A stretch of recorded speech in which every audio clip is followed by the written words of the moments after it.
বাপ, নিজেদের জিন্দিগিতে একবার ভাইবা দেখেন, আমিও ভাবি আপনিও ভাবেন এমন আচরণ আমার মধ্যে আছে কিনা।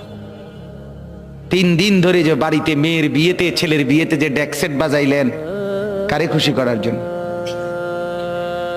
হ্যাঁ, 1 লক্ষ টাকার গেট, এরপরে গায়ে হলুদের এই নগ্ন অনুষ্ঠান কার জন্য করলেন?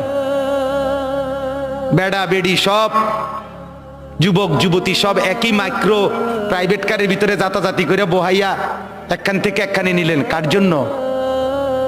পুরা প্যান্ডেলের ভিতরে একসাথে বেড়া বেড়ি একত্রে খায়, নাচে, গায়, ফুর্তি করে, কার জন্য? শুধু সমাজ, সোসাইটি, পরিবেশ, সোসাইটি মেনটেন করছেন, সমাজ মেনটেন করছেন। ছেলেরা চাইছে, মেয়েরা চাইছে, বাচ্চারা চাইছে, এতে হেতে চাইছে, তো মালিক